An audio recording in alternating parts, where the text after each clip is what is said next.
So just a little bit about myself. I'm a data scientist at Zalando. I've been working there for a little over a year. If you're interested in this talk or any other stuff that I do, I have a Twitter account.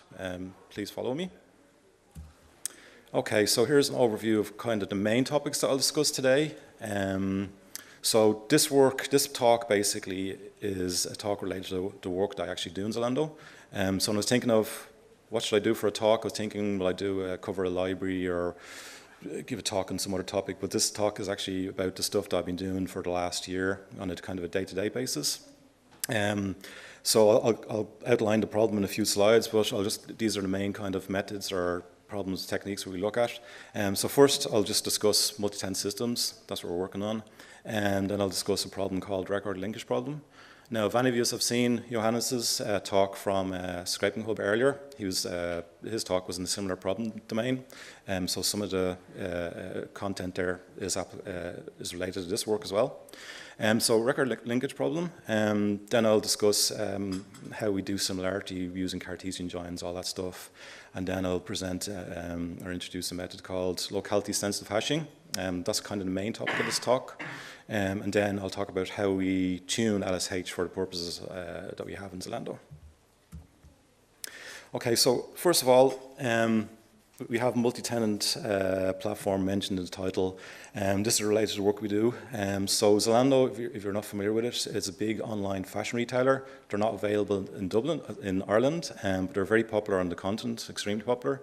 There's something like up to nearly 20 million active users every month. So it's a big site, very popular. So currently at the moment, they have a big shop, and it's basically implemented in a big Java monolithic software application. So one of the products we're working on in the Fashion Insight Centre in Dublin is a new platform for Zalando. And this platform is going to be an open fashion platform, so it won't only serve the needs for Zalando. The idea is that will serve the needs of other suppliers or brands, and other suppliers and brands as well as Zalando will be selling stuff on this platform. So from a user point of view, it just still looks like a shop. You'll still have your website, your mobile app, all that stuff, but the platform technology itself will be very different. So when we're dealing with platforms and you have multiple suppliers on the same platform, you basically silo the users into their own tenants. So their data will be separate from each other, all that stuff as you expect.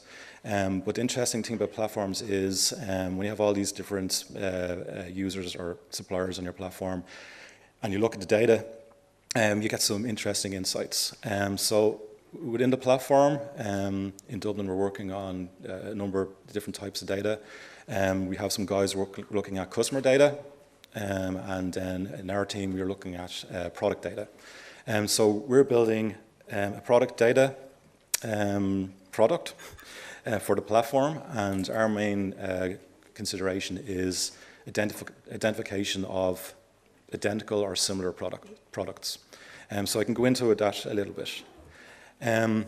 So the reason why we want to know if suppliers are selling the exact same thing is it's useful for us to know. So this is a kind of a general problem in machine learning called the record linkage problem. It appears in many different industries, not just fashion or even just in our application. So it's basically the task of finding records in a data set that refer to the same entity, but they may be described in different ways. So I'll just give an example.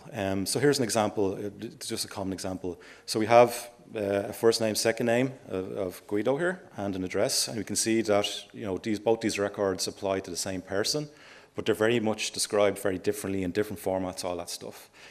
So if you put that into a database, it's not going to complain. It's hard for a computer to identify that would be an actual, duplicate. So that's why you kind of turn to machine learning methods and more kind of involved models to identify that these two records are actually duplicates. So for us in the multi-tenant platform, we're looking at product data. So when I talk about records, we're really talking about products. And as I said, we'll have multiple merchants or suppliers selling possibly the same products, but described in different ways on the one platform. And we'd like to be able to identify those duplicates. So in the fashion industry and with products in general, there are unique IDs. Now, you think you might be able to solve the problem with that unique ID, but in some cases you can't. So if there's any unique IDs there, external ones like an EAN, European Article Number, we're actually going to ignore that information and look directly at the product attributes. So we're going to look at the record fields and identify duplicates that way. Okay, so why would you want to do this? So in terms of the platform, when it comes to like satisfying customer requests, if they want to buy something, it's useful for us to know which products are actually being sold by the suppliers, as I said. But then if we know that one product is selling the same thing as another, one supplier is selling the same product as another supplier, and they're out of stock, well then we can use that information to make sure that the customer's request is serviced. And then, yeah, we also have other kind of advantages, like in the BI and machine learning insights space. So if you have same piece of information or same entity split or referenced by a number of different IDs, well then your data is kind of fragmented. So when it comes to doing your data analysis, it's more difficult and you kind of lose a bit there. And also, when it comes to platform and like multi-tenant users, when you have product IDs correct, you can then develop nice cross-sectional insights. So one supplier's products might be bought in combination with another supplier. So like Adidas runners might be bought in combination with, say, Levi jeans. So that kind of sounds obvious, but actually in the fashion industry, a lot of businesses, because they don't actually control the retail outlet, they don't really have much information on how their products are bought in combination with other products. And the retailers would, but that'd be one of the advantages of merchants using our platform. Okay, so the record linkage problem, one of the key notions behind it is an idea of similarity. So for us, I'm going to present a few slides on kind of product similarity. Yeah, so as I said, record linkage can be tackled using some sort of notion of similarity. So products, can have different types of data. If you go to a product description page on the Zalando website or any other website, you see images, you see text information, you see other sorts of information. So the records or the fields within the product record could take many different forms. So you're looking at kind of like numerical data, just ordinal data. You could have some categorical data in there. So in case of like products, it might be, you know, the cut of the item, sizes, stuff like that. And then on the image side, you could use stuff like feature vectors or perceptual hashes or other kind of deep learning methods to kind of get some notion of similarity. So for us, the problem that we're looking at, or the data that we have, is mainly categorical. So as part of the product onboarding process in Zalando, we have predefined values for certain fields, and they're selected. And then when the record is complete, after a number of few other processes, that product is ready to be sold. But at the moment, the attributes we're looking at within the team is categorical data. We can look at image data and stuff like that later on. But for this talk, I'm just going to discuss categorical data. So I have a cosine similarity mentioned here. So usually if you do a search for like record linkage, you see a number of blog posts about, you know, term frequency, inverse document frequency, type representations, and solving it using cosine similarity. So that doesn't apply to this data. So it's going to be different to that, but I can explain that further. Okay, so with categorical data, the notion of similarity is a bit kind of different to what we're used to, but it's still useful for me to illustrate what I mean by duplicates through just a similarity plots. So here we have just a number of products in a hyperdimensional space. So here we just have a 2D plot, but you can think of these products existing in a hyperdimensional space, n-dimensional space, where there's n attributes in each product, and they just exist in space somewhere. So the attributes would be like features in this space, or dimensions.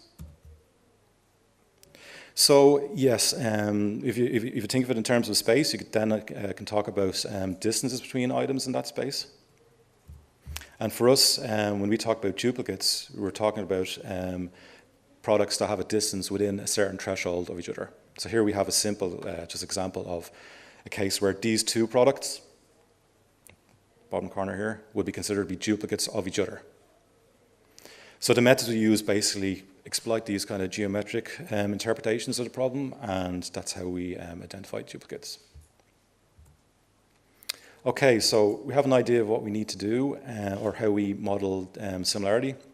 So what operation is involved in actually comparing all these products against each other? So as some of you might know, that's a Cartesian join. It might be called an all-pairs join or a similarity join. So with these types of operations, it's an n-squared operation. So basically, as your problem grows, the amount of computational resources or time it takes to involved to solve it grows quadratically. So it basically explodes. So here I have an example. If you have a system and you increase, say, the number of products by tenfold, if you're to do a Cartesian join, all-pair similarity join, what's involved then is basically a 100-fold increase in the number of comparisons that you've been doing. So just throughout the talk, I'll just give some simple Python examples just to kind of illustrate ideas. So here, n squared, we're comparing all products against each other, and it's just basically, this is the naive way of doing it, basically nested loops, two loops. And here I just show the indices of where, so this is basically a big matrix. This n squared thing is a big matrix, and you're going to calculate the similarities between each product and put them into that matrix. So here on the sim scores, we have like the index of the matrix, and then its similarity value. So how do we calculate actual similarity? So we use this model called a composite similarity model or measure. So basically, we look at each product. We've got two products, and for each of the n attributes, we have an individual separate field similarity measure, these f functions here. So each attribute is applied, from each product is inputted to the function, and then each function is weighted. And these weights are basically model parameters that we learn using machine learning methods, which we'll discuss in the next page. But basically, to identify or to calculate similarity between two records, we look at the attributes individually. Each feature attribute may have a different similarity function. They're weighted, and then they're added to give a final score.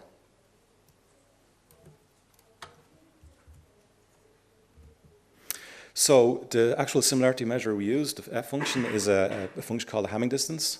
So this is widely used for categorical data. And the machine learning method we use to actually learn the weights is a simple average perceptron. And we could use logistic regression or something else. So it's basically a linear part with a non-linear linearity. So here I just have just some code. So we have our training data. All that data is pre-processed by the functions that apply to those features. And we have our labels. Then we have the standard kind of perceptron rule with standard gradient descent. And that's just repeated over all m data and then over t epochs. And we get our values for our composite similarity measure. So I'll just briefly describe what the Hamming distance is. In the literature, it's also it's related to overlap similarity. So Hamming distance is basically so you've got n attributes or a number of attributes, and it's the number of attributes where the two records differ. So if the records are exactly the same, they're not going to differ in any way, so it'll be 0, so they're basically the same. They're the same. And then if there are differences, well, that contributes to the distance measure. So I have a simple Python example there. Just zip up two records, look at an element by element basis, and I do my comparison here. And I have a simple example here. Foo bar baz is in record X. Foo bar baz is in record Y. But the two last items in each record differ, so we get a value of 1. So it's a pretty simple measure. So now I've that I've described our similarity measure that we use and the similarity measure stuff. How does this all work, or what do we do when we actually scale this problem up to a platform that will handle, say, millions of products? So, as I said, this problem will grow quadratically, basically explodes. So if you have a million products, because our measure is symmetric, we don't have to calculate the whole matrix, half of it, but still n squared. But you can see it's like 500 billion comparisons that are required. So what we've been doing is basically we've been calculating every single similarity between all products, every single one. We may not need to do this. So that raises the question. So we will definitely identify, in the previous example, all duplicates. But if you ask the question, if we relax our requirements on missing duplicates, can we use some other method or trick to cut down on the amount of computation we have to do? And the answer is yes. And that method is called locality-sensitive hashing. So this is a method that uses hashing operations that will allow you to estimate similarity between documents. So this is good news. We were in bad space when we were in the n squared area with the Cartesian join. We'll use this method and we will see how we go. Okay, so LSH, it hashes input items so that similar items are hashed to the same bucket. So the similar concepts with like hashing table and stuff here, I'll have some illustrations on that. But as the name suggests, hashing is the main operation that's deployed here. So if you're used to using hashes, most people are kind of more aware of like cryptographic hashes. It's a different type of hash, so don't let that confuse you. Yeah, and so as I said, LSH using hashing operations will allow you to estimate similarity. The similarity measure it uses is different than one that we use that I just presented. So the similarity measure used for this LSH algorithm is the JACCARD index, which I'll describe in a couple of slides. But the main arguments or parameters for the LSH algorithm that need to be selected are R and B, the number of rows, the number of bands, and basically the whole exercise of using LSH is tuning these parameters to get the response you want from the LSH algorithm. So the JACCARD index, so this is commonly used in like text analysis. So you might have two documents, you might split on white space, and then you have a set of words, say, and you want to see how close those documents are to each other. It's basically, you do an intersection of the set over the union, and if they're exactly the same, well then the intersection union will be the same, will that be a 1? If they're totally different, well then there'll be no intersection and it'll be over a union, and that'd be 0. So you get a number between 0 and 1 for the similarity between those documents using this measure. And it's simply implemented in Python using the set class. So here, just to give another example, my record X, we've got foobar, baz, quicks. Record Y, quicks bar, baz bar, quicks again. So we have basically 3 in common over 5 different types of items in total, and that gives us a value of 0.6. So they're quite similar. So as I said, this method is, relies on hashing. There's many different types of hashing algorithms, methods, functions. There's the universal hashing, but this is a simple one. And the main point I want to get across is these functions, you know, they have random elements. We've got random parameters. And they always usually take the form of a modular prime number. So you might have seen this before. It's important to pick a prime so that you can avoid collisions, so that 2 input values don't hash to the same output value. And in this case, I just implemented using a simple callable class. And I'll give an example here. So I've set up a simple hash, which basically implements this, this function here. And then I input the index, a linear index 0 to 6 into that function, and we get this output. So we see that basically the hash is just kind of permuted what the input was. There are no collisions in this case. There's no repetition of any of the numbers here. So this is a nice hash. So as I said, LSH, the version we use here is based on JACCARD similarity. If you're going to pick that as your similarity measure, well then the hashing operation that you need to use is min hashing. I'll just describe a little bit about that. So min hashing uses the simple hashing or another type of hash. But the idea is for a JACCARD similarity value, the probability of the two hashes of those two products would be the same. So the idea is if you have a high similarity score here, you would have a high probability that the two hashes for the hash for each document or product that comes in would also be high. So it preserves similarity when you go from when you use the hashes.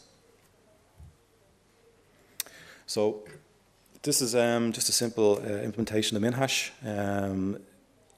Basically, you have your input record. Actually, I'll just show you here. You have your input record. I just model it here using an array of zeros and ones. And we have our hash. The hash permutation looks like this. So this is our record. This is the hash permutation. So basically, wherever the record exists, you look at that value, and you pick the one where the record has a value and the minimum one that came out of the output. So in this case, it's a 2. Now I have another illustration on the next slide, probably explains it better, but the idea is you will have this as your input and then the permutation, and whatever was the smallest value that comes out, you pick that as your value. So LSH, we obviously use it with products. The way we set up our products is we create a document from our products based on kind of the product attribute and the possible values. More typically, this is used in like web crawling. You know, this can be just kind of crawled documents where you've got large documents and they're converted to this format, kind of a normalized format, where this input matrix, each row represents a shingle or an input feature or word, just simply a word. And if it contains a 1, well, that document has that word. If it doesn't, well, it does. That word doesn't exist in the document. So here we've got 4 documents, and we have our kind of hash functions here, or you can just think of them as permutations. And similar to before, we create this. We do some min hash, but we create this output signature matrix. So your original input matrix is a sparse large matrix, and the output from this min hashing process is a compressed smaller version of the input that preserves similarity between documents. So just to give an example how it's calculated, we have one permutation here. We compare it to the first column.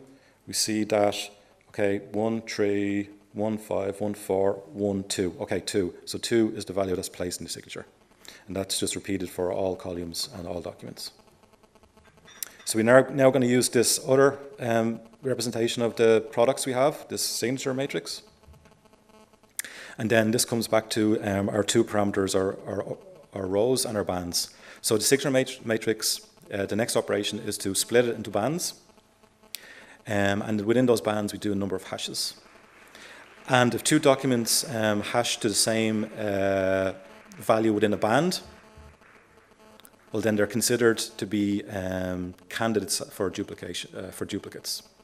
So it's similar to kind of a hash table where you've got collisions. Here we want collisions because we want us to identify duplicates.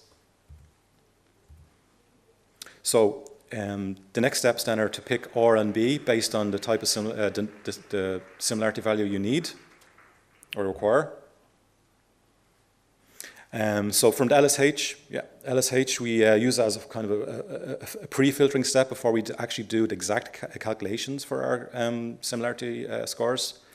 So that presents us with the candidates for our duplicates, and it removes the need for us to calculate this big matrix. So I have a few slides here about how that would be tuned, R and B, but just kind of quickly go through that. In essence, we have to kind of optimize. In essence, the response from the LSH algorithm is this S-curve, which is defined by the the similarity you want and the number of rows and bands. It looks like this. Here we have the S-curve. This is 1, this is 0. If items are exactly 1, well then there's almost 100% chance that they'll be hashed to, the same, to at least one bucket in common. And then that reduces. So we need to tune this for our own purposes, our own specified similarity measure. So I achieved this. You could just throw this into Wolfram Alpha with a specified similarity value, and it'll give you a nice value of plot of R and B. For us, we're going to pick a specified budget in advance as well. So I've modeled this as an optimization problem. So I'll probably finish off there. Basically, we use SimPy to optimize our curve here. And then using that, we will be able to identify our sweet spot here, which is in the heat map. And then we can use those values, which are 5 rows by 26 bands, and use them to as the input to our algorithm then. Okay, so sorry for kind of rushing through the optimization part, but anyone have any questions? So, as well as a feature for your customers, do you think that's going to save you a lot in the warehousing and the other aspects of the business by just identifying those duplicates? Well, yeah, that would be the hope. So there are other smart logistics projects and stuff like that. Like the main problem we're trying to solve is we don't want kind of like fragmented IDs for the same thing floating around in the platform. So like when you get that one problem right, there's other products that this can benefit as well. Anyone else? Yeah, just trying to quickly think about that optimization. So you're trying to move the shape of that curve a little bit. And so what's the ideal kind of shape of the curve that you want at the end? So I'll just show you. So that's actually a really nice response. It's nice and straight and kind of there's a nice corner on it. Usually it's more like an S, depending on, well, the example I gave there was like 4 by 16, but it's more kind of curved. So for what I was doing was for a given budget, number of hashes in advance, trying to get, we'd pick a similarity and we want basically the best response. So I was kind of trying to maximize the area on this side, as well as minimizing the error between where the similarity threshold appears and where I want it to be. So in the optimization, that's ill-posed. So it was kind of like you're trying to optimize for 2 different things. So there was a regularization step. But yeah, that's basically what I'm trying to do. I'm trying to make this as square as possible for the given budget that I have.